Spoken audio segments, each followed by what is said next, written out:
তো দেখো এখানে কিন্তু একটা শর্ট ফুড রেডি করেছি পাখির জন্য, ঠিক আছে। যে সমস্ত বদ্রি আর লাভবার আছে সবাইকে আমি শর্ট ফুডটা দেবো। শর্ট ফুডের মধ্যে কী কী আছে তোমাদের একবার দেখিয়ে দিই। দেখো এখানে আছে কিন্তু দেখো চিঁড়ে, বিনস, ছোলা, ভুট্টা, গম, ঠিক আছে।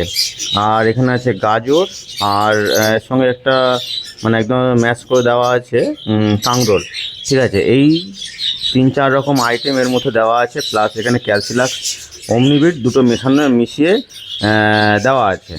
তো এই সব ফুডটা যেহেতু এখন শীতকাল পড়ছে, অলরেডি শীতকালের আমেজ চলে আসছে, তো সেই কারণে কিন্তু এই সব ফুডটা আমি চেঞ্জ করেছি।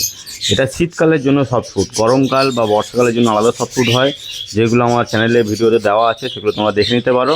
শীতকালের জন্য কিন্তু সম্পূর্ণ সব ফুডটা চেঞ্জ হয়ে যায়, যেহেতু এখন ঠান্ডাকাল পড়ছে আস্তে আস্তে। তো এই হচ্ছে একটা টোটাল ওভারঅল একটা শর্ট ফুড আমি বানিয়েছি পাখির জন্য, যেগুলো আমি বদ্রি আর আমার লাভবার যেগুলো আছে সবাইকে প্রোভাইড করব। তো চলো সবাইকে এটা দেওয়া যাক।